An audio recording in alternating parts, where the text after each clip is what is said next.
All right. And that's it.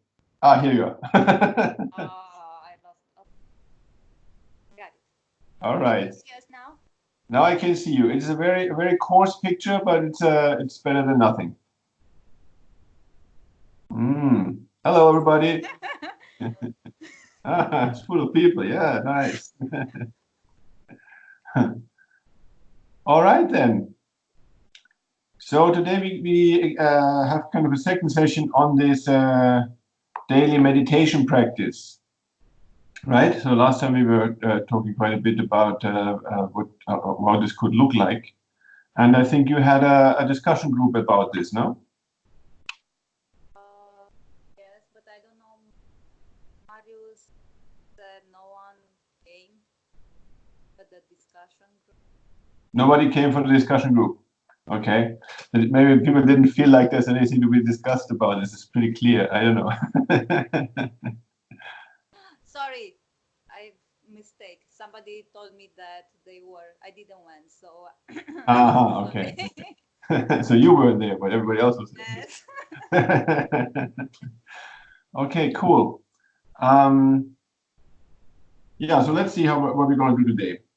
Let's start like usual with a little preparation of ourselves by doing some small meditation.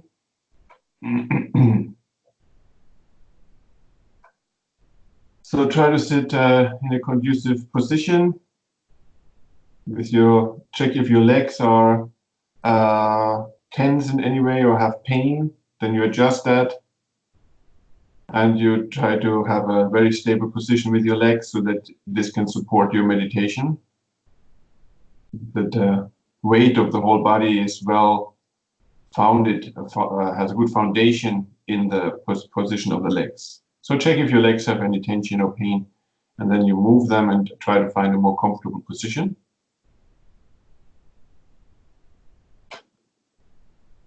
And then you focus on the most important point, which is that the back of our body is straight. We sit upright. And we can imagine that our spine is like a stack of coins.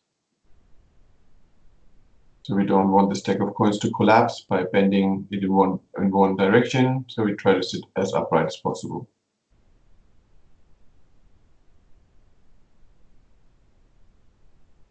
And then we check the shoulders.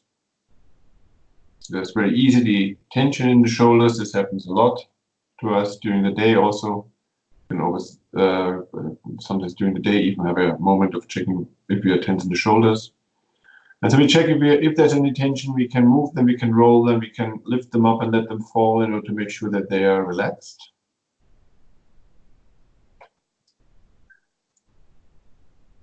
And then we very naturally and relaxed put our right hand into the left and the thumbs are touching.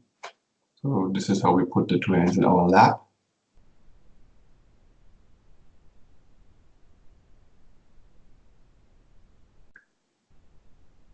And then we are checking on our head. First of all, we want to have the eyes half open and we look along the nose to the floor in front of us, like a meter in front of us. Fix our gaze there.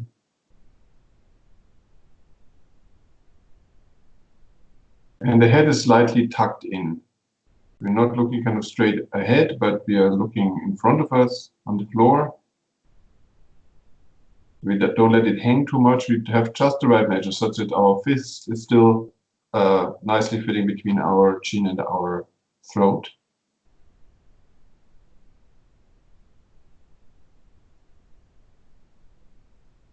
And then we check all our facial muscles, if there's any tension there around the eyes, cheeks, and so forth. And especially we check if our jaw is hard or tense. And we make sure that our lips are resting naturally on each other, not pressed together.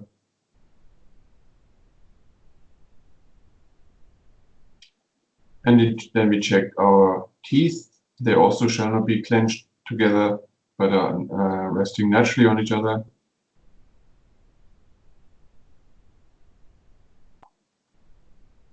And we put the tip of the tongue behind the upper row of the teeth at the palate.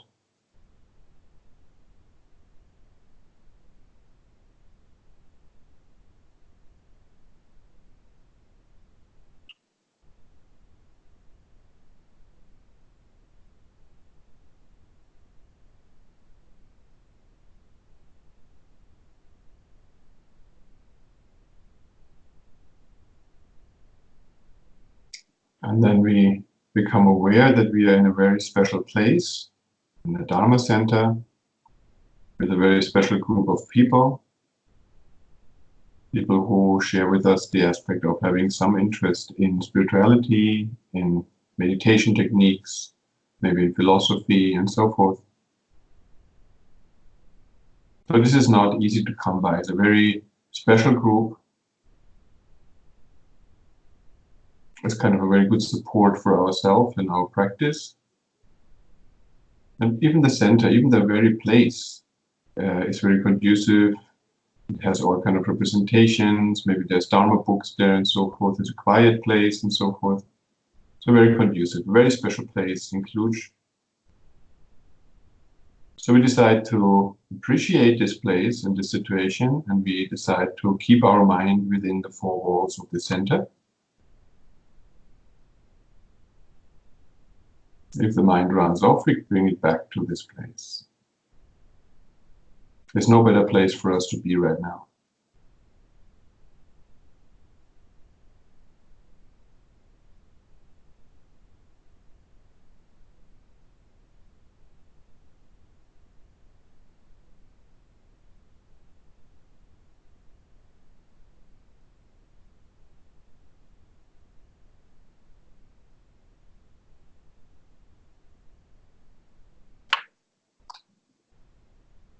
And then we prepare the mind even further and want to concentrate it.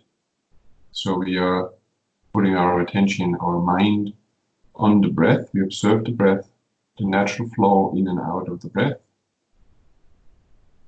So this is a neutral object. It's not exciting, it's not entertaining. It's just that, just what's happening in this present moment. And we allow ourselves to be on this unexciting object. Give us the freedom to do just that. It's not producing anything, it's not doing any work. We just allow ourselves to rest on that. And so that means that if any kind of thoughts or distractions are appearing in the mind, we will let go of them. We will not cling to them. They are impermanent. They come from certain causes and they arise and they will dissolve by themselves. We can just let them fall off like old leaves falling from a tree in winter, in autumn, and being carried away by the wind. So we keep our attention on the breath.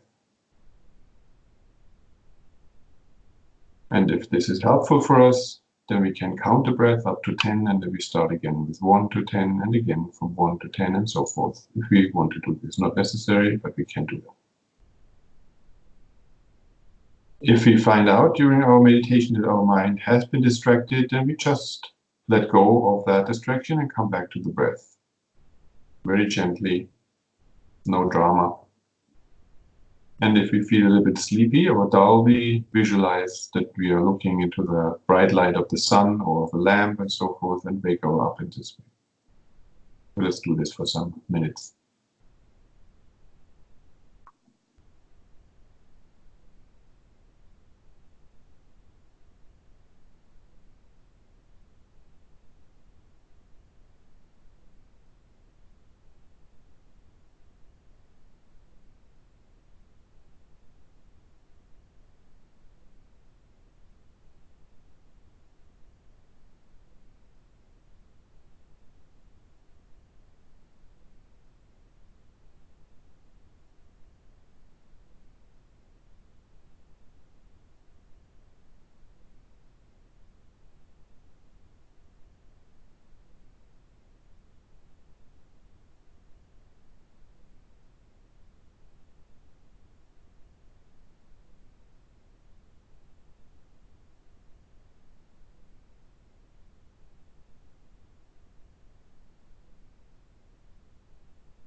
mind gets distracted, we just let go of the object and bring the mind back to the breath.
And then within this concentrated, peaceful space in the mind, we can generate a motivation. And again, we can start by first asking ourselves, what is motivating us right now? Why did we come this evening? We decided to come here. We could have gone to many other places, but we decided to come here. So we have a motivation. So what is this motivation? Where are we right now?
And then on top of this motivation, we can generate a motivation as an actual practice to deal with our mind. We generate a motivation. So we can think along the following lines. I want to use this session here with my Dharma friends around in order to understand more about my emotions, about the different aspects of my mind, in order to learn more tools to face the different problems or challenges that I have in my mind and also my daily life. And I learn to learn tools in order to face my mortality, the fact that I'm going to die and I don't even know when I'm going to die. Maybe I die today. So in order to deal with that, I want to learn tools. And for that reason, I'm going to engage with my whole heart, with all my concentration, all my intelligence, all my feeling in this session. And also I want to know more about my potential for happiness, for pacification of disturbances in my life, and freedom from all afflictions or problematic states, even freedom from death, and so forth, and my potential to become completely enlightened. So to understand all of this about myself more and more, I want to engage into this session with all what I have.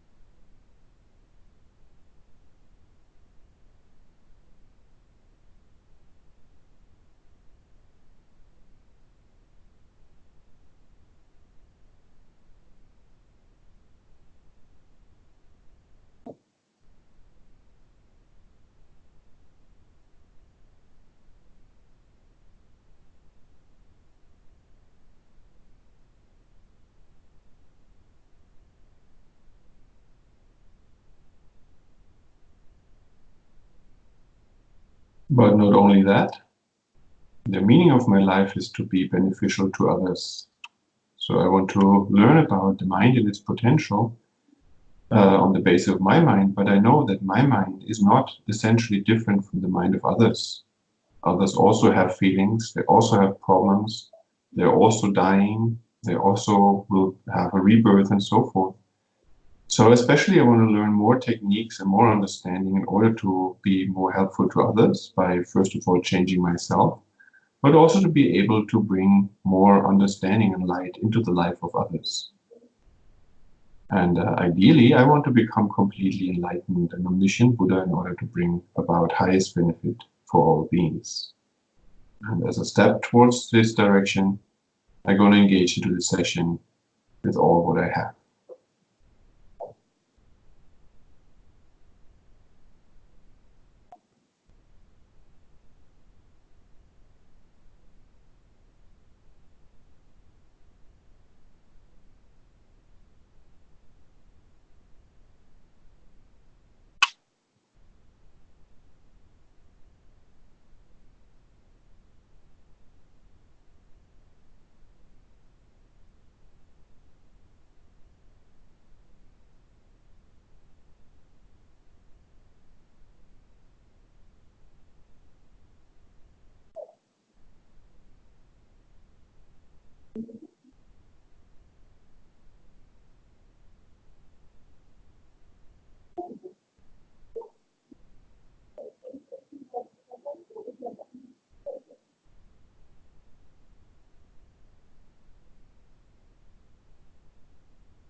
And then we can feel that the Buddha is always present in his omniscience. He is completely aware of us. And in his love and compassion, he is completely non-judgmental about us. He doesn't judge us. He doesn't like us only if we're Buddhists or good Buddhists or something like this. This is of none of his concern. He's liking us because we are alive and because we have feelings. So the Buddha is always present, and we take refuge in our goal to understand more about ourselves, in our goal to liberate ourselves from all kinds of sufferings and experience bliss and peace, and in our goal to be helpful to others in the highest sense, even out of our own enlightenment. Take refuge in the Buddha by taking refuge in his teachings, in his techniques. So we take refuge in the Dharma, and we take refuge in those who are practicing these teachings and are on a high level already, the Sangha.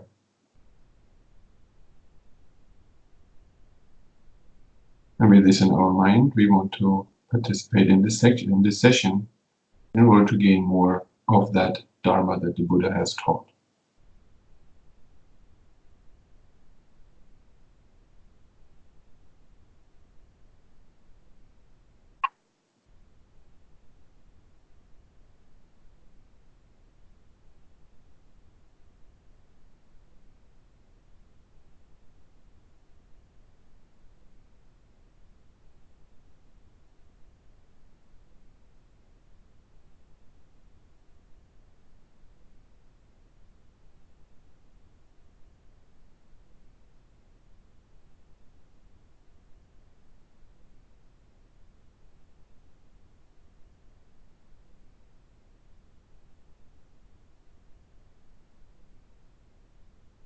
And then we can come back.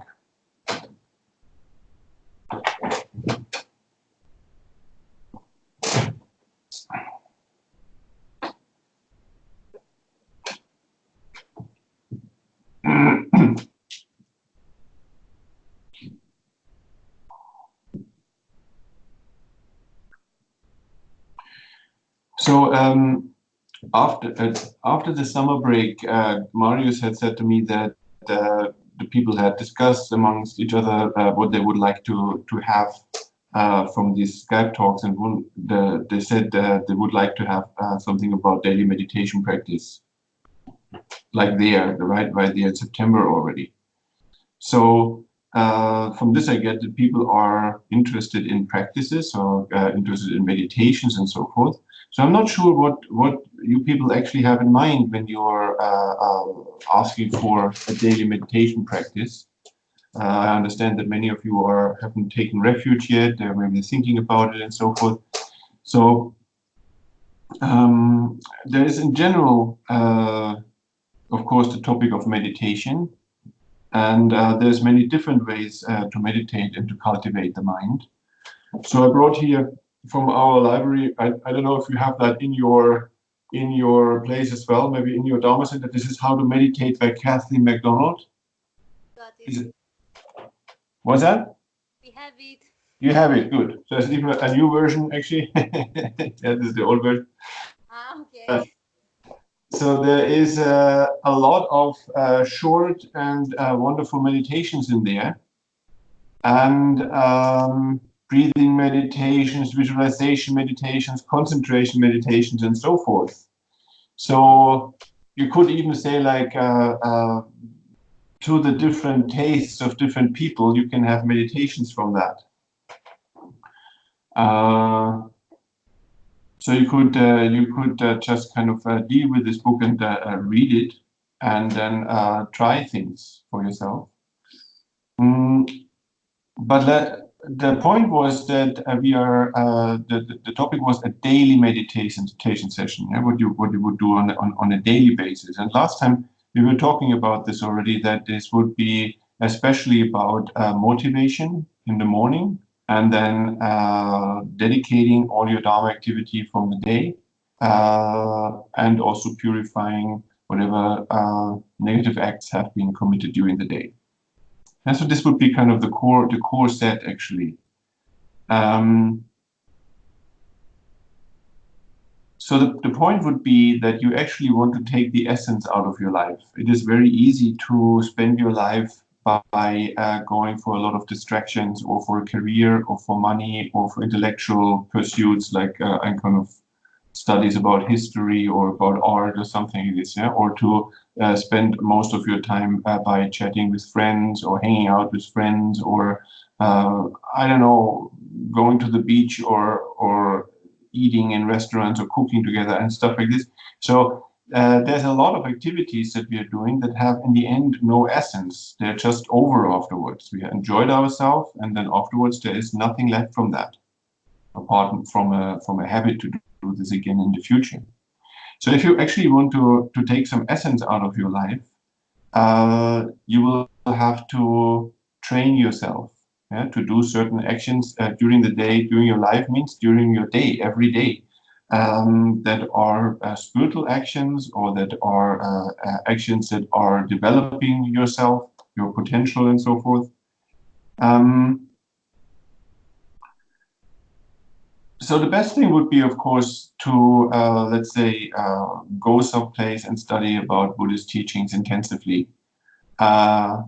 And then maybe together with that, go to a place where you are able to dedicate yourself to meditation and do a lot of practices of this type all day long. So this is for many people not an option. Yeah. So I guess that whatever is your personal lifestyle, that you are busy during the day. I don't know if you people are working or studying or whatever you do. Probably you have all kinds of things that are making you busy, such that you cannot dedicate yourself for hours of studies of the Buddhist texts, or for doing pujas of 1.5 hours, or for meditating in many sessions and so forth. So therefore, the aim would be, because your situation, if you are in a meditation center or in a monastery or living your life, the point is, nevertheless, we are all human beings and we all need to take some essence out of our life, because we are aging and we are definitely going to die and we don't know when we're going to die. So we have to take essence right now, right here, today, yeah, this hour even. So right now, for example, we're doing something rather meaningful. We are coming together. We meditated a little bit. That's a rare occasion in our life and also in our lives. Yeah? We look at, if you could be observing all the lives that we had in the past, we rarely meditated, not even for half an hour. So right now we did already something very good. But what we want to do is we want to bring the Dharma into our daily life such that it becomes a habit that is really kind of governing our life, ruling our life, shaping our life. Because in this way we can take the essence very often. Yeah, so much more opportunities to actually practice. And so the goal must be that we are doing Dharma practice during our daily life, during our job, during our studies, during our cleaning, during our washing our clothes, during going shopping, meeting people in the street, somewhere in the shop, somewhere in the traffic, and so forth. Working with our mind when we are in a traffic jam and stuff like this, when there's some frustrating things going on, and so forth.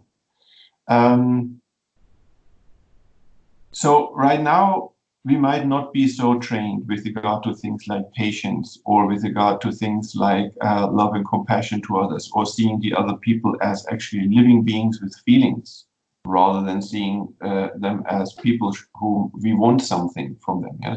They should give us this and that. They should act in this way, and so forth. So rather than seeing them like that, seeing them as human beings with feelings, with also, just like ourselves, with the potential to become fully enlightened and so forth. So these things don't come naturally to us. Yeah, they are kind of, to some extent, counterintuitive. This is not how we have been raised. This is not what our society is telling us, and so forth. So therefore, we need to train ourselves in this kind of different attitudes, doing things different, walking a different path in our daily life. And in order for this to happen, we have to remind ourselves what is the path, or what kind of actions we want to engage in. And this is what we could use the morning session for.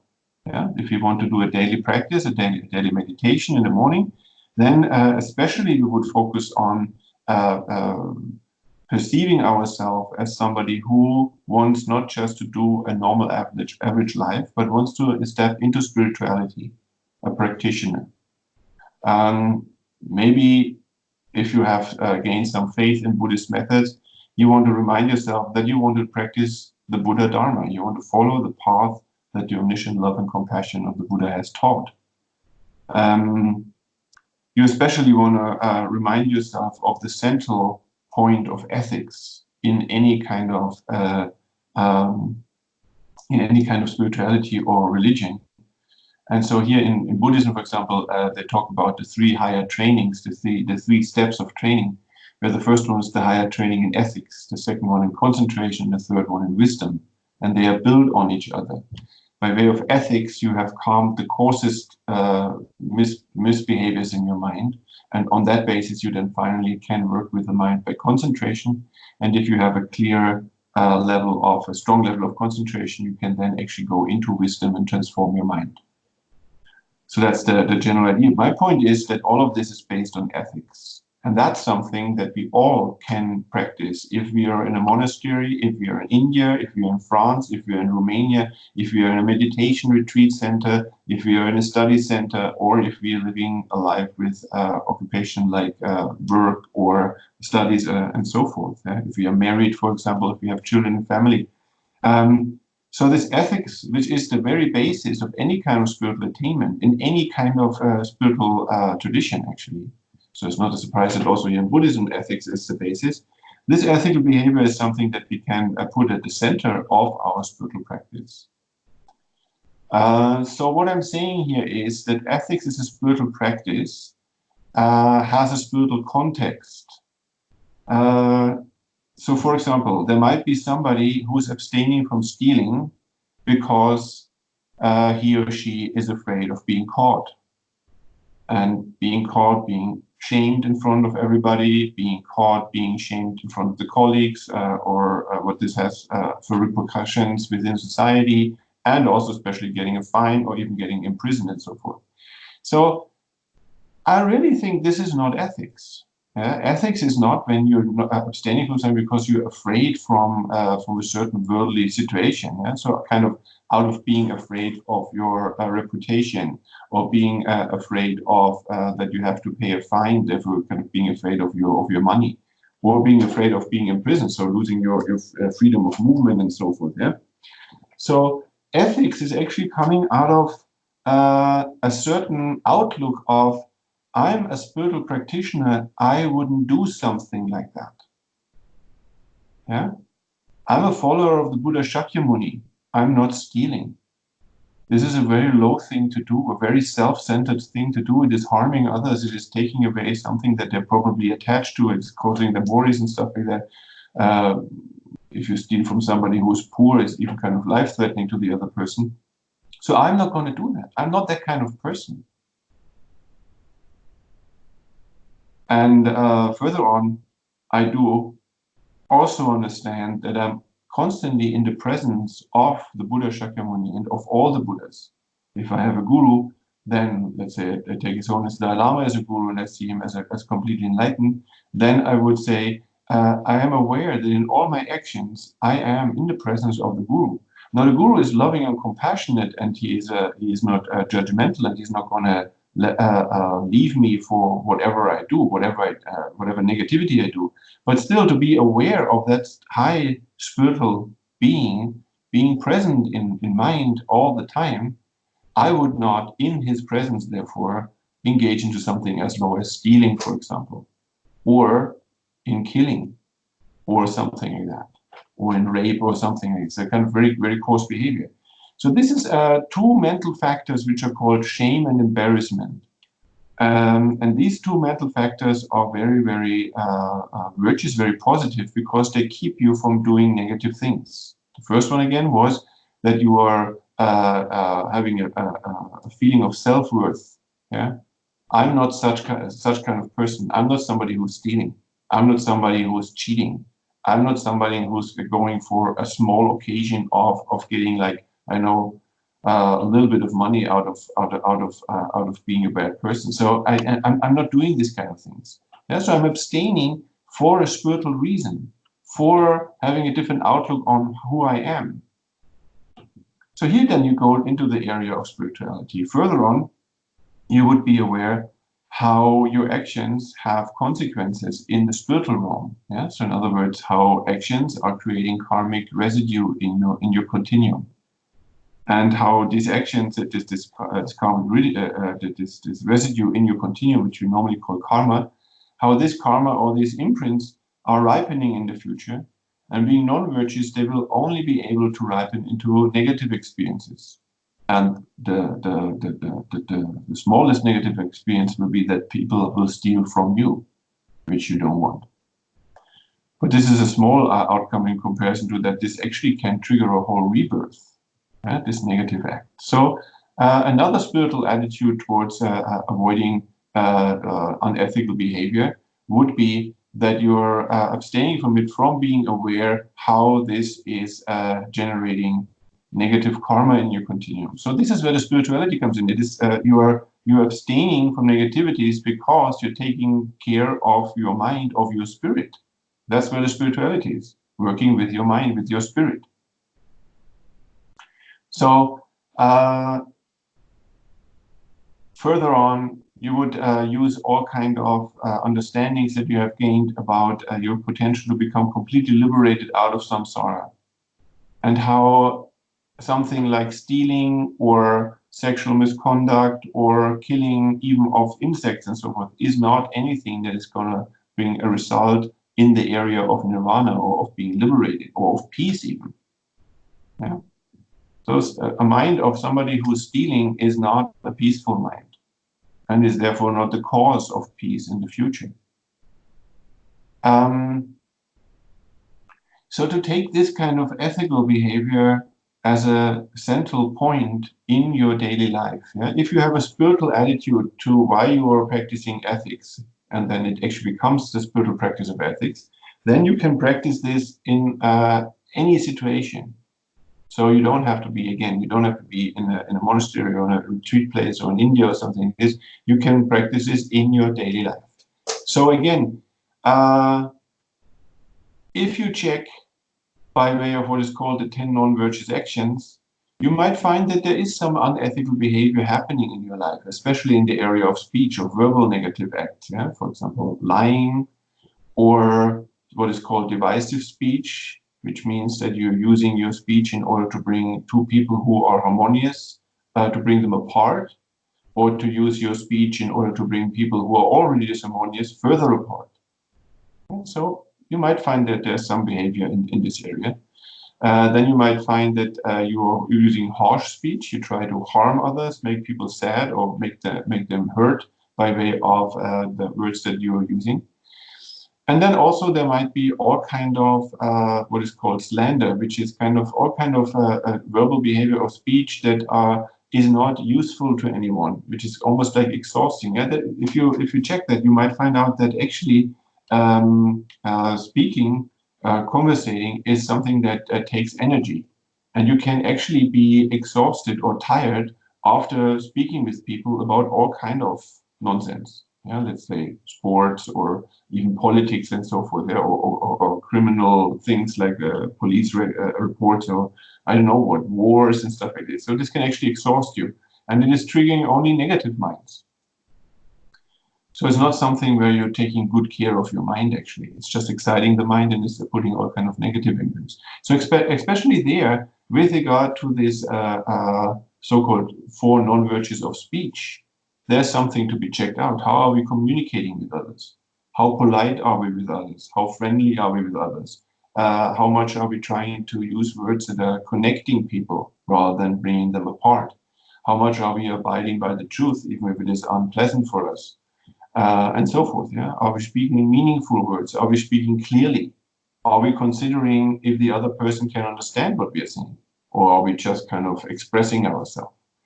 So there's a great area of working with our mind.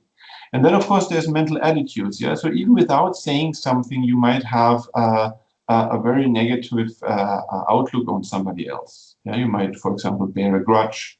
Somebody was saying something negative to you, or was acting in a certain way, even just kind of showing an angry face to you, or being bored with what you were saying, or something. You know, the mind takes any kind of small incidents and makes a big thing out of that.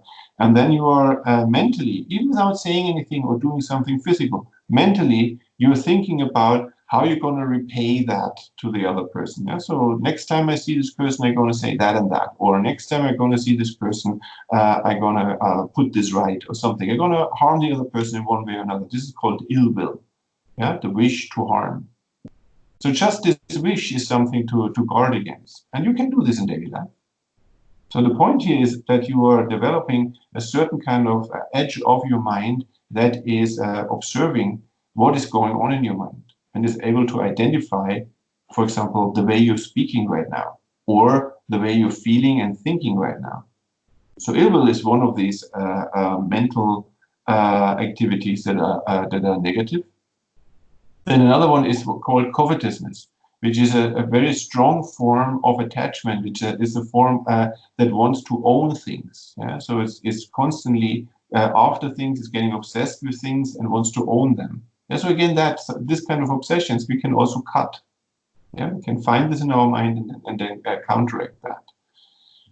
And then actually the last of the 10 non-virtues is the third of the minds, is called having wrong views. So this is, of course, to be seen within Buddhism. But again, as we have interest in Buddhism and we have representations of karma, that every action leaves something in our mind, which is then influencing our future experiences, then we can check how often are we applying this knowledge or this conviction, maybe even, that our actions are doing something to our mind. Or how often do we think that there is no consequence of what you're doing? It doesn't matter. Yeah, so the actual negative deed would be to say that there is no such thing like karma. There is no outcome from our actions. Yeah, there's therefore no point in practicing ethics because it doesn't matter. Yeah, so to actively, how I say, reject the idea of karma, or to actively reject the idea of rebirths, yeah, which is strongly connected to the topic of karma, of course. So this is called a negativity in itself. Of course, the consequence of it will be that you are not interested in karma or in ethical behavior or any spiritual practice that is taking more lives to develop. Yeah. So that's another thing to be checked. But anyway, I think most of us, most of you, are not running around killing people. I also think that most people, like all of us, I guess, I mean, none of us is raping people. None of us is kind of constantly running around and trying to steal from people or robs the bank or something like that. So here, with this kind of things, we would have to look at if we are doing kind of small things like that. For example, killing insects, yeah, or cheating with insurances or with a tax or something like that. Or, for example, cheating with going on a train or public transport, not paying the ticket and stuff like this, yeah, when actually you're supposed to, and so forth. So I think in our case, the actual strong actions are probably in the area of speech.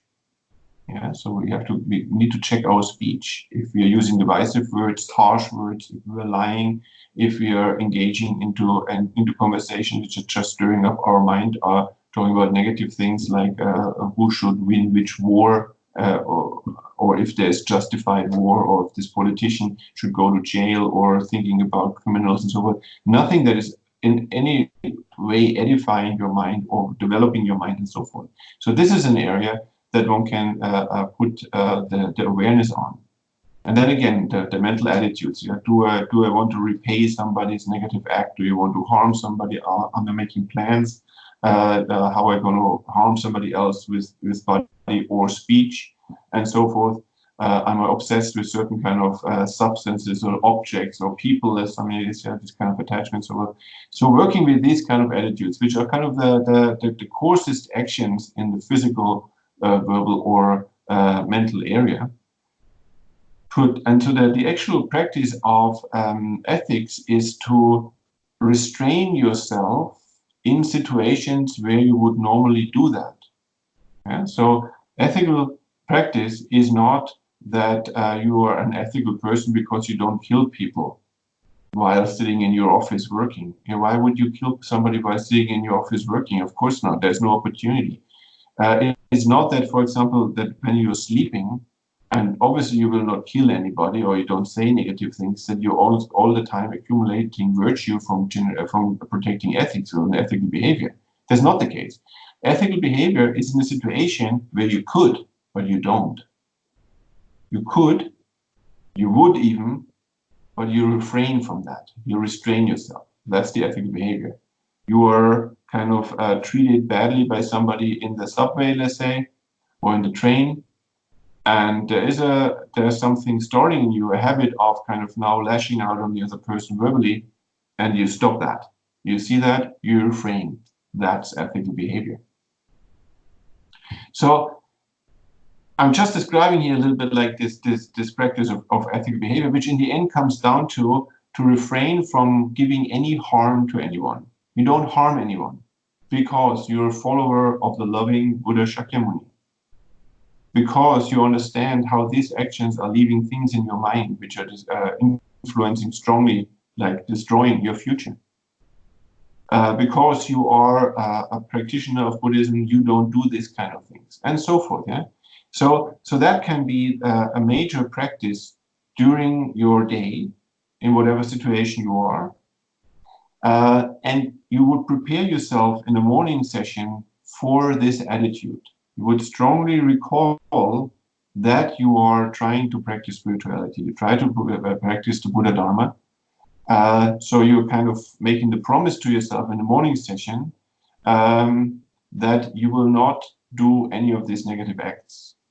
Yeah? You will clearly check on your behavior, on your attitudes, on your thoughts, on your speech, and then check this against the Dharma, or what is conducive for the other person. Is the other person harmed by what I'm doing? And then abstain from that. So you make this clear decision. I will check my mind on these topics, and if I find something that I feel is dodgy or wrong or harmful, I'm going to stop it right there. As the practice of ethics, which is the basis of concentration, which is the basis of wisdom, which is the basis of any development, and even of a good rebirth. Actually, the good rebirth has as its cause the practice of ethics, and the negative rebirth has as its cause being unethical, being harmful to others. Yeah, so abstaining from harm is the main cause for a good rebirth. Engaging in harm is the main cause for going to the lower realms. So we're all able to abstain from harm because we're all human beings. We have attained that state of a good rebirth. The cause for this very rebirth that we have right now was that we were abstaining from harming others. Abstaining from harming others can take different forms. You can abstain from actual harmful physical acts, verbal acts, or mental acts. But it can also take another shape, which is instead of not harming or abstaining from harming, helping. Yeah, you benefit others. You're supporting them by being generous in order to support them. You generate this attitude of the other people being like you, that they like to receive love and kindness, and they like to be treated with respect and so forth, just like you do that. And then on that basis, you are treating others in this way.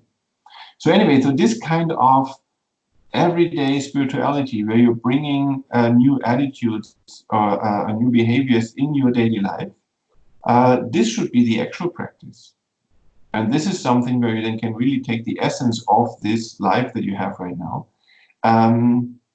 by engaging in this a lot and checking your mind a lot during the day, and maybe changing your behavior in certain circumstances.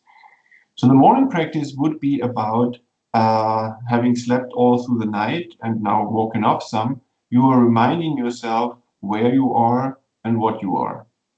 So you are in the human realm, and you have contact with Dharma, and you have an interest in Dharma, and you even have a group that is practicing together with you, and you have a kind of a center that is organizing things. You have access to Dharma books and so forth. You can see even teachings by His Holiness in YouTube and whatever. So you have access, and you have a certain interest.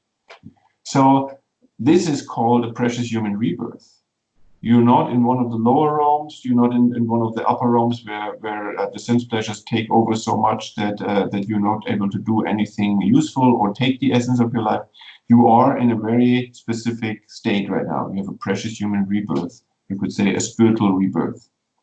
And so this has the potential to have great meaning, and it has the potential for you to take the essence of your present state. And it is possible to be in this state which is full of meaning and to waste it. It is possible to have a state which is very powerful and not use it. So that's a real waste. This is much more a waste than when you were wasting money or wasting time or something like this. That to waste spiritual opportunities big time, so that you don't get any much positive outcome in form of karma or insight or transformation of the mind and so forth. Having such an opportunity without being able to use it such that it's at least influencing your future lives in a positive way would be a real shame, would be a real loss of an opportunity. So here, what is necessary to do best, of course, is that we keep aware of having this precious human rebirth through all the day. But this probably starts by having a morning session where you're reflecting on these things. You're reflecting about that there's nothing about you. There's no essence in you such that it would guarantee you that you can only be a human. You're a human out of karma bringing you into this life. You have a human body because your parents had a human body, and there's a fertilized egg that you connected with. When you die, you're going to die out of that. And you will no longer be a human at all. At all. You will simply be out of the human realm. And then whatever the next karma has in store for you, could be an animal rebirth, could be whatever rebirth, that's what you're going to be. And in that rebirth, let's say you become a fish. As this fish, you will not be a human whatsoever. So there's nothing essentially human about you. You just have this opportunity right now. You're in the human realm right now. So that's something to be reflected on. You're having an opportunity of being a human being with a certain intelligence, with a certain measure of suffering and pain, but also of freedom and joy. So this measure, this balance is important. Too much joy will not let you engage in anything meaningful. Too much pain will occupy you completely. You cannot do anything whatsoever. So now you're a human being. You have a very specific situation. And within that, you have met the Dharma. So that's something to be reflected upon. For example, in this morning session, that it is not that everybody is doing that what you're doing.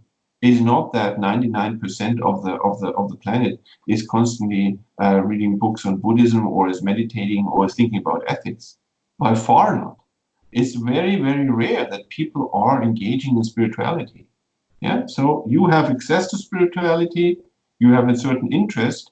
So be aware of that. Again, there's nothing to be proud of or to be arrogant about, but it is something to be aware of, that you have an opportunity that you will not necessarily have again, even if you become a human being again. Even as a human being, next time you might not have interest in Dharma. Next time you might not have access to Dharma. So having that clear, on that basis, reflecting on this, meditating on this, if you like, you can strongly generate an attitude of, I will take the essence of this day. This day is a real gift to me, is a real opportunity. And to generate this mind strongly in the morning, I will take the essence of this day. It might also be my last day, because while I'm having a precious human rebirth, at the same time, I don't know when this is going to end. And as I just said, when the human rebirth ends, even the precious human rebirth ends, it ends completely. Yeah, there is our mind is going on, together with this, we are going on. And so there will be experience, but the human life is completely over. And we don't know what kind of life we're going to have in the future. And the opportunities that we have in this life. Yeah? So, for example, in Romania, you don't have war. This is not to be taken for granted whatsoever. In Syria, they were doing all kind of beautiful things, and all of a sudden there was war. There were people doing music, there were people doing art and so forth, and then they had war. The sky opened and bombs are falling down. You don't have this in Romania. It is not to be taken for granted. So these kind of things, to reflect on this and then come to the consequence, with this special opportunity that I have, I'm going to use that. You're not just kind of sit there and say, like, oh, good, I don't have war, I can have a drink. Or I can eat a pizza or something like this. Well, eat a pizza and have a drink for sure. But also make sure that you're taking the essence of this life, that you engage in spirituality. And in order for spirituality to transform yourself, it has to somehow become part of your life. And what I'm saying with this is, we have to bring it into our daily life, into our jobs, into our families, into our the people, in the conversation that we have with others, and so forth. Yeah, into the shopping, into the washing our body, being at home, and so forth. In all these situations, rather than not doing much of spirituality and then once a year doing 1 week of meditation retreat. Well, I'm all for people doing 1 week of meditation retreat, but if this is all what they're going to do in that 1 year, it's better than nothing. But the actual thing is happening by integrating Dharma into your daily life. And this will largely depend on with what kind of attitude and with what kind of perception of yourself you go into the day. And again, the most powerful perceptions are that you have a precious human rebirth. You're a spiritual practitioner. If you see yourself as such, you can also say, I'm a Buddhist. As a spiritual practitioner, as a Buddhist, I'm not stealing. I'm not somebody who's cheating. I'm not somebody who's using harsh words. I'm not somebody who's talking about just any kind of crap and exhausting myself and others and generate all kind of excitement by talking about wars and crimes and I don't know what. I'm not somebody who's lying. And if I catch myself bearing a grudge and making plans how I'm going to harm this person back, I'm going to stop the mind right there. Because I'm a Buddhist. I have a precious human rebirth. I'm somebody who's practicing a spiritual path. I'm a follower of the highest omniscient love and compassion, the Buddha Shakyamuni. Buddha Shakyamuni has love and compassion for all sentient beings. So that person over there, with regard to which I'm making plans right now, what I'm going to say back to this person in order to harm this person, is the special object of love and compassion of the Buddha Shakyamuni. I'm a follower of the Buddha Shakyamuni. I'm not going to harm this other person. This is my practice. Ethics as the basis of anything else. Of course, we can talk about, I mean, like here in Dharana, we are studying right now presentations of Tantra, highest Yoga Tantra. The Geshe makes very clear from the beginning, this will be mere studies. None of us is qualified to do that. So we can think about practice as meditating on the mandala and visualizing ourselves as a deity and I don't know what. We are not there. We need to work with the basics, and the basic is, of all, of Sutra, of Tantra, ethics. And the basis of all these practices, which have vast ideas about what can be gained, nirvana, complete enlightenment, enlightenment of a great Vajradhara and Tantra and so forth. So all these things will take many, many lifetimes to practice. And in order to have one spiritual life after another, you have to base yourself in ethics. Then within this life, in order to make any of your practices work, you have to base yourself on ethics. Like it doesn't make sense to say, I'm going to practice Mahayana, I'm going to become enlightened for all sentient beings, I generate love for all sentient beings, and then you're using harsh words with them, or you lie to them, or you steal from them. But this is the very first step to do. And so on the one hand, it is the core essential thing. And on the other hand, it is that what we can all practice wherever we are. Yeah, so in order to engage in certain depth of study, let's say you would have to go to Nalanda or to Pomaya in Italy, where they have a big study center. That's not going to happen for all of us, for sure. For many of my friends, it's not going to happen and so forth. Yeah? Then other people do big meditation retreats. That's not going to happen for all of us. That's also sure. Many other people, they move to India and do many things there. That's also not going to happen for all of us. But that does not mean that we cannot do a very powerful practice of taking the essence of our life. And I say here, the practice of ethics, understanding what ethics is, understanding what is not ethics, and then engaging in this as a way of being a Buddhist, of being a spiritual person, yeah? As being somebody who's taking death in consideration and the cosmic level of having had many lives and going into many lives, the way of putting this into daily life is by practicing ethics first of all. Yeah? And so the morning session would be to remind yourself of that fact that you have a precious human rebirth, of the essential or the pivotal importance of ethics in the path, and making a clear I say, decision in your mind that today I'm going to live this day without lying to others, without harsh words, without allowing anger to go very strong and so forth. Today I'm going to live this day by applying the Dharma.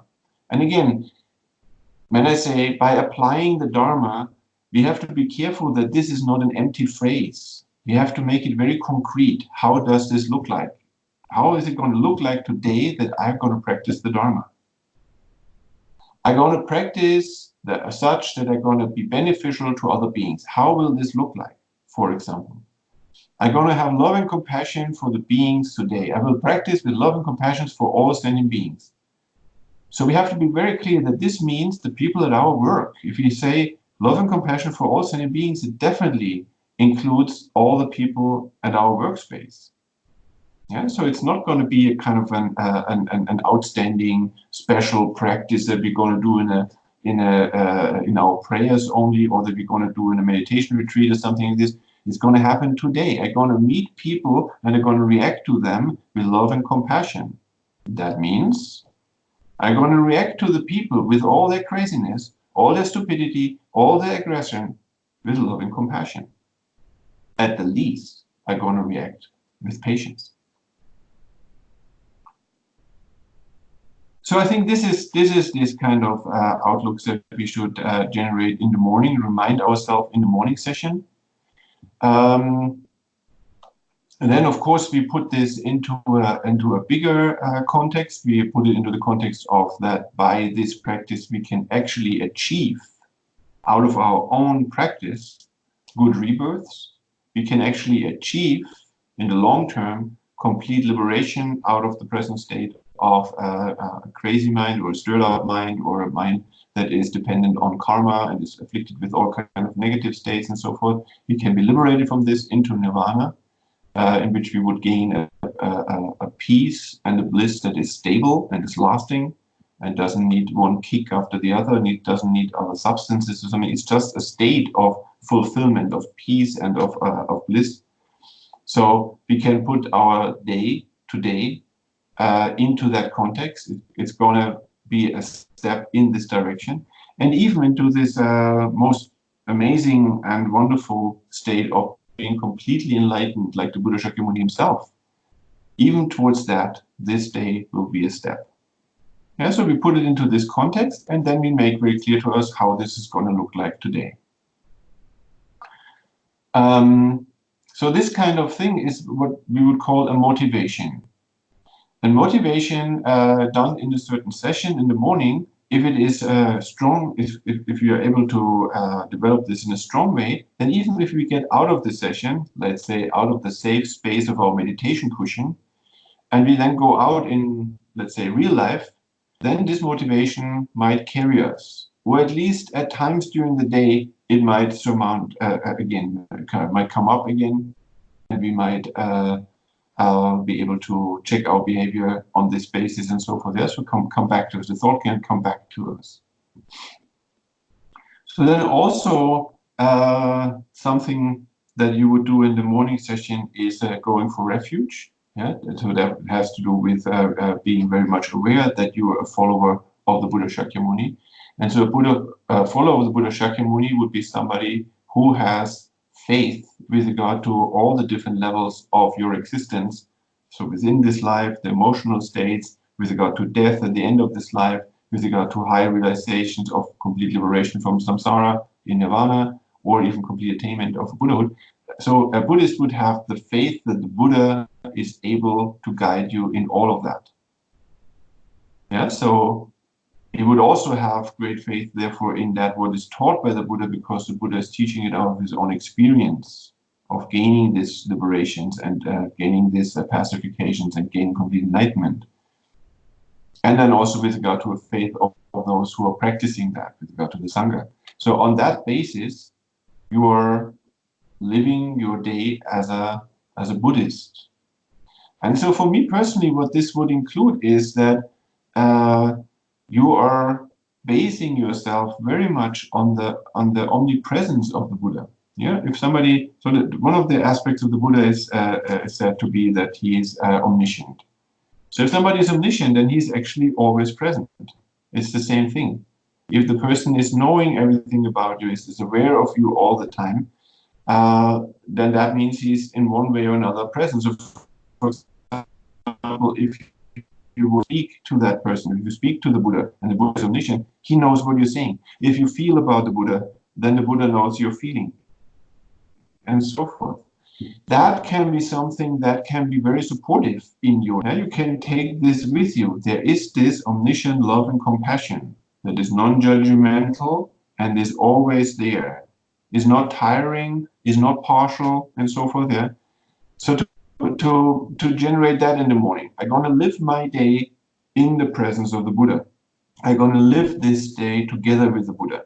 So to some extent, this is also saying, I am trying to take the essence out of this life. I'm trying to be a good person. I'm trying to be a spiritual practitioner and so forth. And I will live this day together with that one who has walked the whole path. I'm going to live my life with a role model. I'm going to live my life knowing that there's somebody who actually succeeded in being ethical, in being loving and compassionate, in changing his speech patterns, so that he's no longer harming others by speech or even in thought.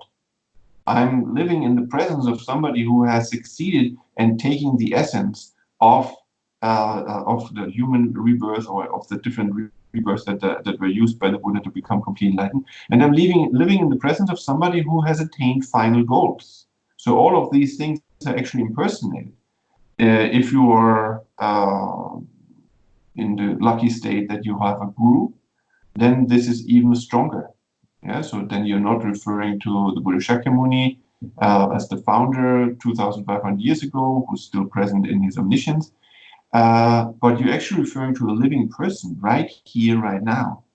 So if somebody is practicing guru devotion, then you would see this guru of his or her as being completely enlightened. So also this guru, wherever the guru is on the planet, would be lovingly knowing everything that you're doing and every kind of emotion you go through, any kind of situation you're experiencing, and also being aware of all the spiritual practices that you're doing, all the good things that you're doing, rejoicing in that. So that can be very, very powerful, very supportive for one's own practice, to be aware that the Buddha, Dharma, and Sangha is there to support you all the time. The Dharma, as much as you have heard it, as much as you have understood it, is something that you can always rely on, is something where you can go with doubts, with questions, how to lead your life, how to deal with this kind of situation. If you dive into the Dharma, you will find answers there. If you have a guru, or if you are inspired by someone as a Dalai Lama, for example, you can feel that there is actual manifestations of all those goals that you're working towards, like liberation and omniscience, and so forth. So all of this is quite important also with taking refuge in the beginning, that this becomes a support for yourself. So that's kind of things that you would do in the morning. You would remember your precious human rebirth. You would remember what you want to do with this day. You would maybe remember that you might die today. This might be your last day. Do you want to really use your last day by quarreling with others, or fighting over small things, or by cheating with insurances, or whatever is happening in your day? Or do you want to use it for some spiritual practices? You are wanting to generate in the morning an awareness of that you're always supported by the Buddha, Dharma, Sangha. Then you generate motivations with regard to vast goals like liberation and omniscience. And on that basis, you're entering the day. You're going to work. You're going to spiritually work. So the real enemies of our life are not the people that we are angry with, or the people that are an obstacle for what we wanted to achieve, or the people who are treating us bad. This is not people who are enemies. This is people who are suffering themselves. They're objects of compassion. The real enemies is our negative states of mind. That what makes us unpeaceful, that which is stopping us from experiencing joy and wisdom, that what stops us from being loving and compassionate, that what stops us from being a spiritually beautiful person. And so this kind of negative states, which is called the afflictions, is actually disturbing the mind, is causing us unrest, is making us do negative things, is kind of making us harm others, and so forth. And so one of the necessary spiritual steps is to understand that we have these things. They're very nasty, they're very negative, and we have them. No problem. I mean, there's a lot of problem, but there's no problem with somebody having that. It's okay. You can accept yourself, and you can accept others with having this kind of flaws. But the problem is that these things, as I just said, will also end up in making us do negative things, non-ethical things, not being able to live up to our motivation, to live up to our goals. So that's just how the situation in samsara is, and this is why, as I always say, samsara sucks, and we need to get out of here, because this situation is not tenable. But it's a long-term project. So my point is this. You try to do your utmost. We all try to do our utmost. The monks here are trying to do their utmost. You try to fight back against these enemies inside of your mind, it's these afflictions. And whatever happened, nevertheless, you can purify. and this is the evening session. Daily practice in the evening is two things. One thing is that you are going through the day and you try to remember what went wrong today. And then you acknowledge this to yourself. And you don't lose anything from acknowledging this to yourself. You can say, I made this mistake and that mistake. That communication went bad. And here I was really angry. My enemy, anger, rose and won that battle. I wish this would not have happened. I'm going to purify this now out of my continuity, out of my continuum by doing a purification practice. And apart from this, I decide next time I'm going to be more careful. And when my anger raises its head again, I'm going to stop it right there. So this kind of diverging from our spiritual path is to be expected. It's going to happen. This is what's going to happen along the spiritual path in the beginning. Yeah? So we are far from being pure. It's normal. Nevertheless, it's not positive. So therefore, the Buddha gave purification practices on all different levels. He was describing purification practices in general.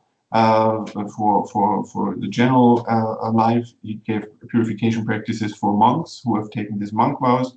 For example, right today, we did a purification ritual, which is called Sojong. It's happening all 14 days. All 14 days, the monks are coming together and they're purifying their vows. Why would the Buddha give something like that? Why would he come up with such a ritual?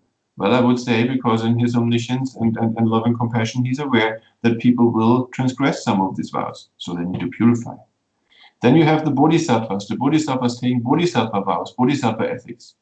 There's the 35 confession Buddhas. They're especially there for purifying bodhisattva vows. So again, the Buddha was seemingly expecting that people would transgress these vows because of the afflictions. So there's this purification practice. Then even with regard to Tantra, there's tantric vows and there's tantric purification practices, Vajrasattva and so forth. Yeah? So what I'm saying is transgressions are to be expected.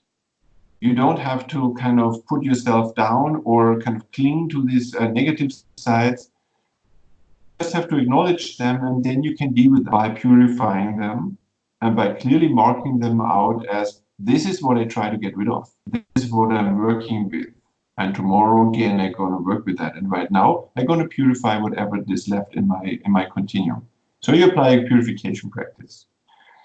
I don't think we can go into purification practices today. I think I mentioned it last time a little bit, the 4 opponent powers.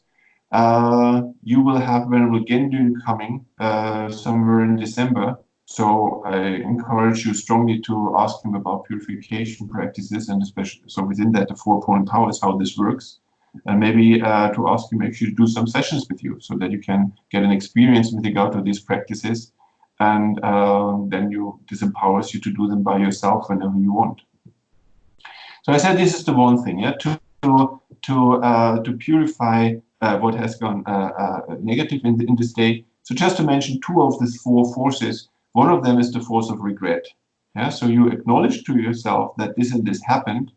You acknowledge to yourself that this is negative. The Buddha has said we would like to work against that. We would like to liberate ourselves from this kind of behavior. So we acknowledge to ourselves this happened, and we regret that this happened. So here the important point is to be clear about the difference between guilt and regret. So the practice is not that you're sitting there and feel guilty and identify with your flaw and say like, I'm so bad, I'm such a negative person, I will never be able to practice spirituality, I'm just kind of only negative, I have only these negative sides, everything else is artificial and so forth. That's just wrong. This is not the case. You have a lot of positive sides. And also you have negative sides. And with the negative sides, you want to work with them, you want to purify them, and the positive sides you want to strengthen. And that's the whole path. That's the whole path. So the regret is simply talking about that you tried to avoid this kind of action, but it happened anyway. And you understand that this is detrimental to your path. And it leaves something in your continuum that you don't want to have there, this kind of karmas. So you purify it. You regret that you did that. It's not about identifying with it and saying that you're only negative and having guilt.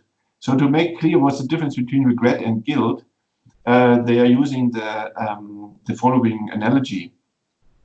If you are drinking something, and after you have drunk this somebody says to you, sorry, but that was a poison. You just digested a lethal poison. You need to do something about this because this gives you 3 more hours to live. You're going to regret that you drank that. And on the basis of this regret, you're going to go in a car, go to the hospital, and get the poison out of yourself. You get active. You won't feel guilty about having drunk a poison.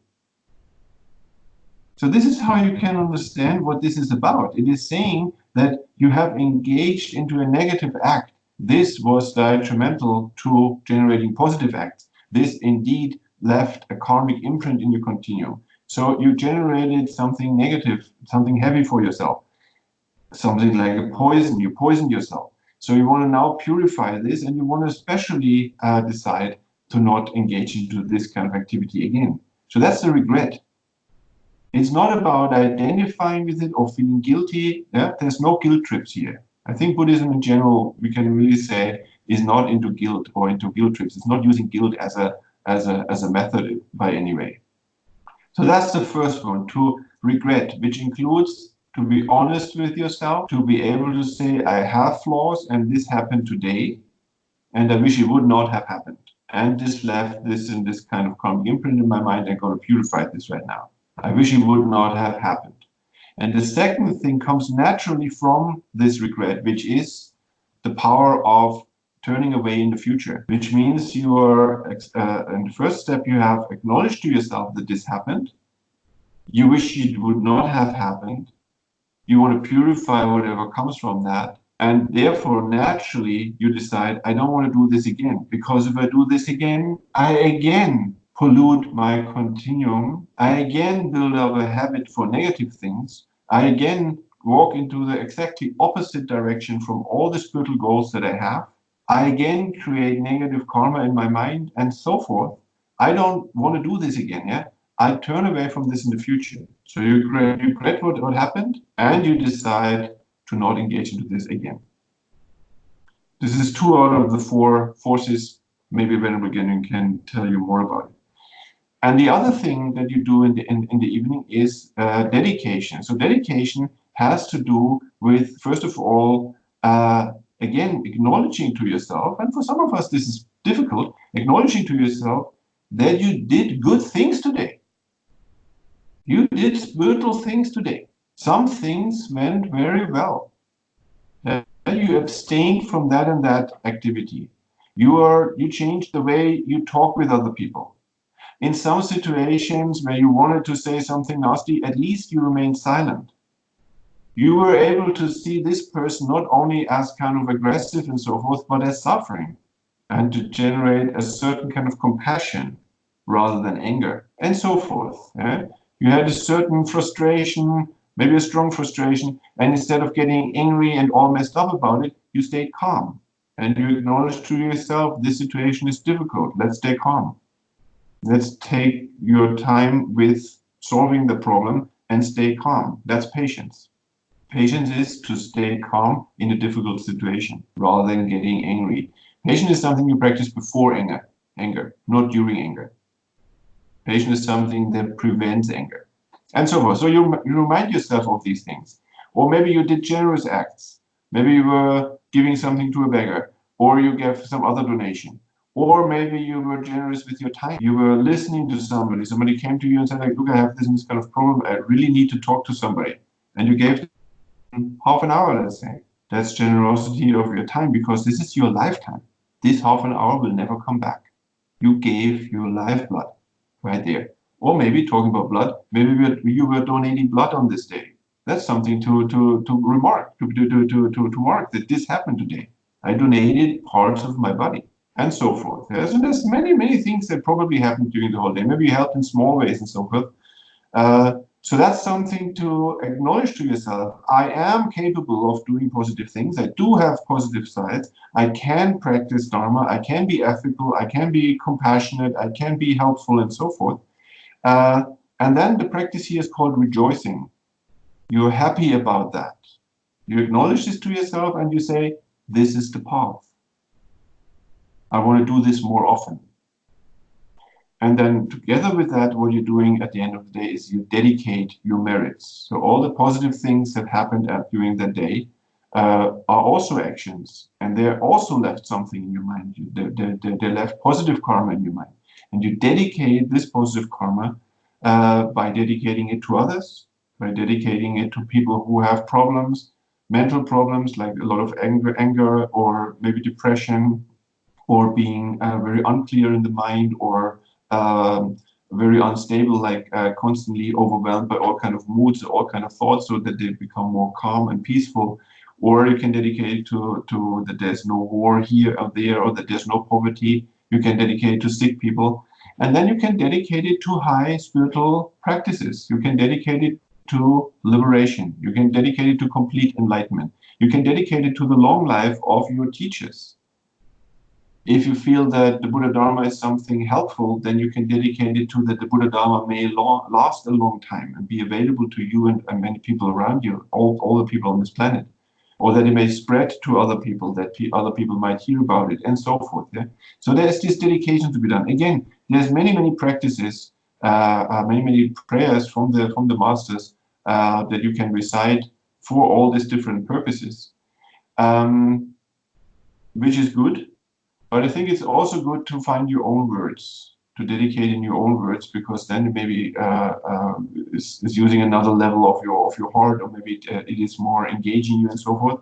But in general, we are doing this kind of practices at the end of pujas, for example, that we do here, or even when we have teachings, and we take refuge before, and we do dedications afterwards and so forth. So that's something that you would do at the end of a day.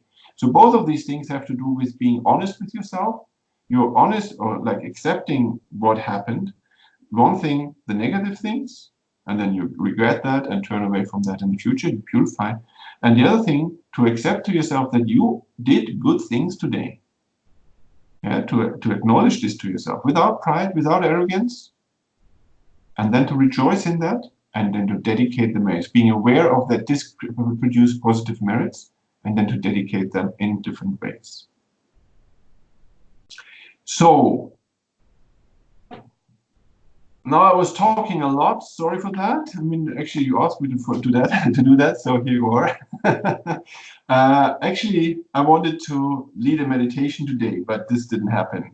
So I just want to point out that there is this Essential Buddhist Prayers prayer book from the FPMT. And this also is full of practices, of course. That's why it's a prayer book. So there's, for example, here on page 169, a daily meditation, which I actually wanted to do with you to some extent, which is including visualizing the Buddha in front of you and feeling his presence, by visualizing the Buddha, like you see the Buddha images in the Tanka and so forth. There's refuge meditation in there. There is a bodhicitta meditation in there, immeasurable thoughts and so forth. 7-limb prayer, amazing stuff. Really amazing. Really amazing. So that didn't happen. Sorry, was carried away by talking about ethics and motivations and dedication. I also pointed out this other book by Kathleen MacDonald on how to meditate, and that you have this book there. So there's a lot for you people to explore here. And let's say on a weekend or something, if you have more time, then you can do more than just do motivation and refuge in the morning, and then purification and dedication in the evening. But you can do one of these meditations, for example, on love and compassion, or the visualization of the Buddha. I mean, the visualization of the Buddha is really something that would be very good if you can do it in the morning, to bring back to you the feeling of the presence of the Buddha, and of his love and compassion, and of his guidance for the whole day.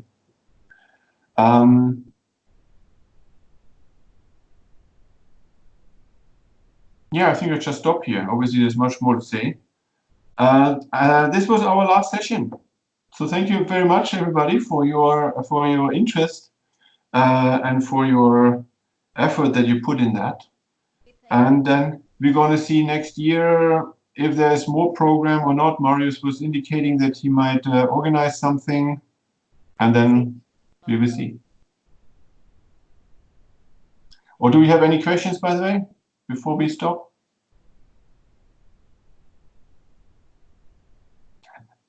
Like always, everything very clear. Perfect. Okay. Can you May suggest some topics for the next week for us for discussion group? Yeah, I mean, the topic, of course, is rather practical. So, first of all, I would like to encourage you, if you come together next week, to do some of these practices together, maybe. Yeah, so maybe you can do this, what is called daily meditation practice on page 169. Maybe you can do this together for half an hour or something. But apart from this, I think what is very essential, what would be good for you people to discuss amongst each other. Do you think it is possible for you to set up a daily practice? Do you have that space in your day? How can Dharma look in your life? How can you integrate it in your life? How can you take the essence of your life by practicing Dharma? How can this happen in your lives, include with all the busyness that you have every day? And discuss what kind of obstacles you might see or what kind of problems you might see to actually establish such a daily practice. And another thing is also you could discuss what you think is more beneficial to practice together in a group like yours, or to practice by yourself. And then also what you could discuss is practicing at home in a safe environment on a meditation cushion with some candles in front of you and the Buddha image, versus actual practice out there with actual people in actual situations with actual frustration and so forth. Yeah. So is this different practices? Is it the same practice which is more effective? Is it useful to do something abstract or in a safe place, like at home on a meditation cushion? Or is it more important to do it in real life and so forth? Yeah, so this could be topics to talk about, if you like. But as you were actually asking about this module on daily meditation practice from the very beginning, maybe this is now the time for you people actually to reflect on if you want to do some practices together, some formal practices. Yeah, some actual visualizations and so forth. Come together for practice together. Yeah. All right. Can we dedicate this session because it's our last one? Yeah. So again, we can dedicate now. Yes, we will do this definitely.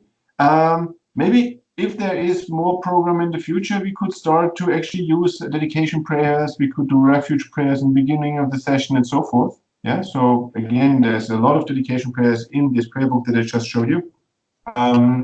So that could be the future. That's something else to be discussed amongst you. If you want in the future to have this kind of more, I say, traditional aspect of reciting refuge prayers and motivational prayers, and also dedication prayers. That's something you could discuss amongst each other to see where the group wants to go with that.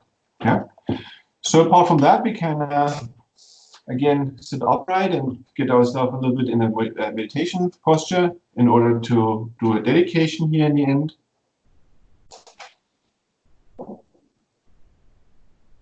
So we just can check quickly the body, that we're relaxed everywhere and open.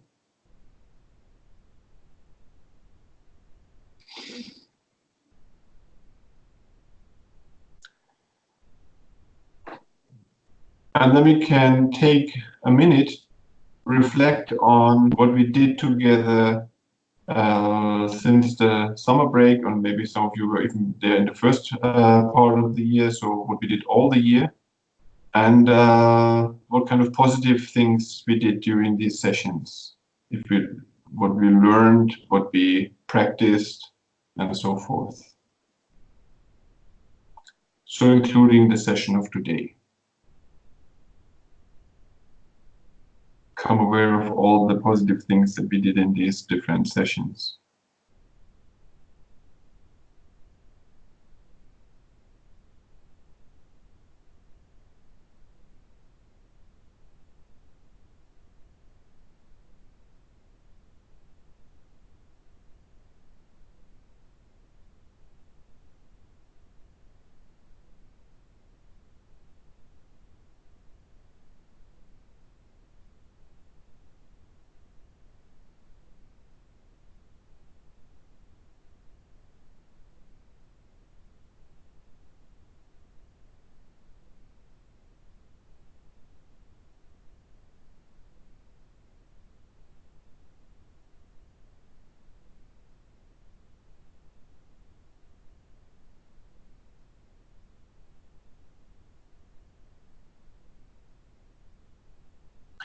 And then we can bring to mind again how all these meditations that we did, all the concentration practices that we did, all the prayers that we did, all the reflection together that we did, all the discussions that you did together, exploring further and bringing your own examples, your own life experience and so forth. How all of these were virtuous acts, dealing with the Dharma, trying to improve our mind, trying to be beneficial for others and ourselves, and how all these kind of actions are not just over and done with, but they have all left virtuous imprints in our mind, positive karma, because all actions are producing karma. So invisible to us, not touchable, without any form or shape, we are possessing here a whole stock of powerful positive phenomena. It's a natural aspect of the mind. So let's try to bring this to mind, that we have actually generated a lot of virtuous acts and right karma.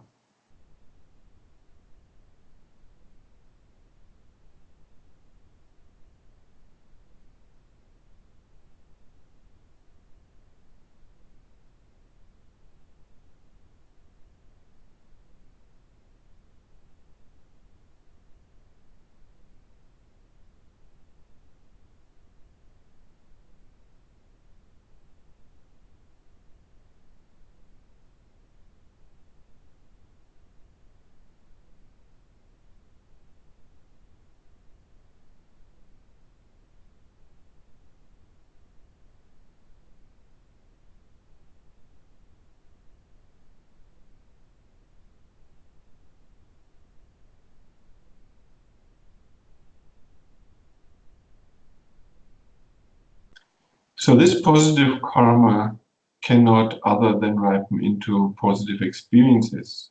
And it can ripen into joyful experiences, it can ripen into good rebirths, it can ripen into deeper understanding of the Dharma and deeper generations of realizations of positive states of mind and so forth. And so this kind of cause for all these positive results we have accumulated through our actions. So that's something to be proud of, in the sense of being confident about that and being joyful about this. So we can rejoice in all the positive actions that we did. We are happy that we did them, and we want to do them again in the future and even strengthen them.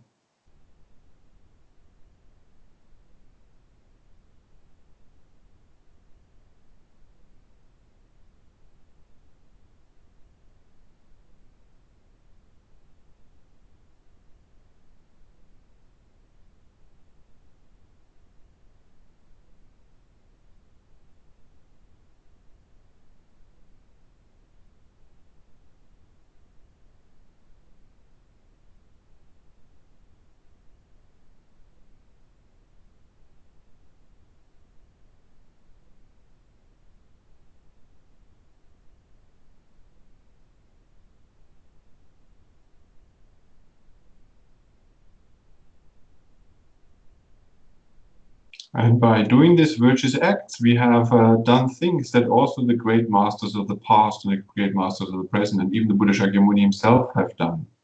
And all these great masters, in their virtue, they have all started somewhere like us. So they started with whatever kind of small or average virtue we do. So from that point of view, we can also rejoice in our actions, saying that we did something similar to these great masters, and we are on a path, in a development, in a process. And we rejoice again that we are in this process and we do things similar to the great masters.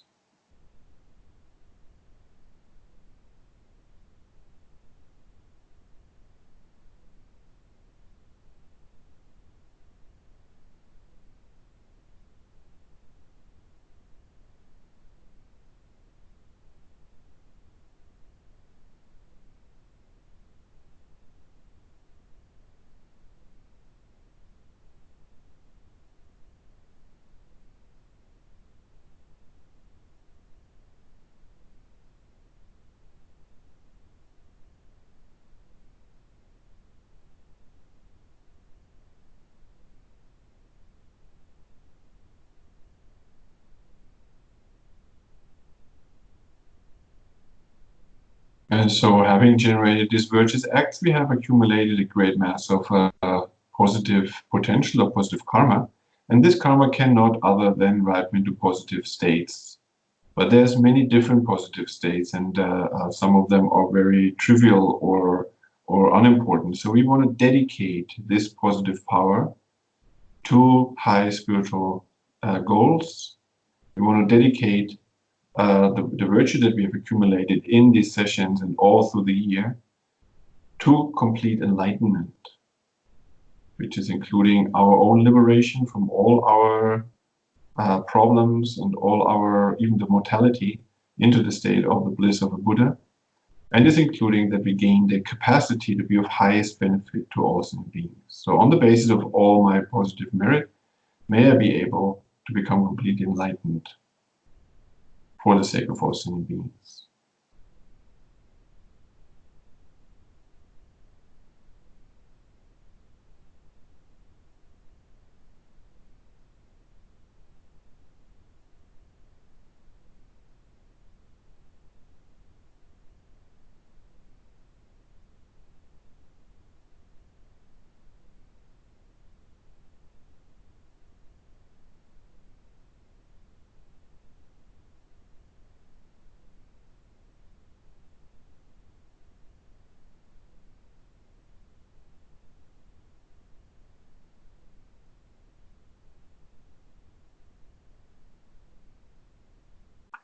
And also by the power of this merit, may this actually ripen into help for all other beings.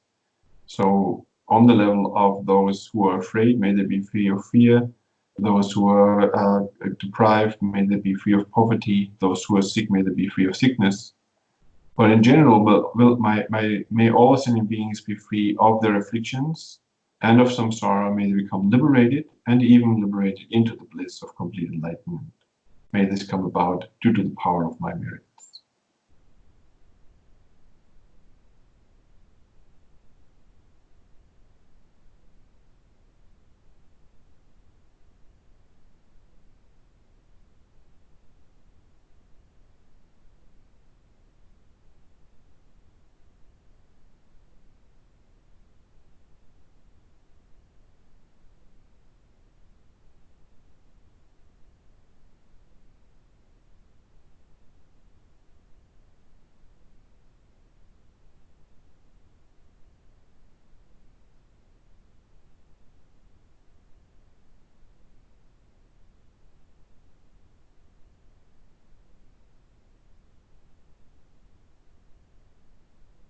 Thank you very much.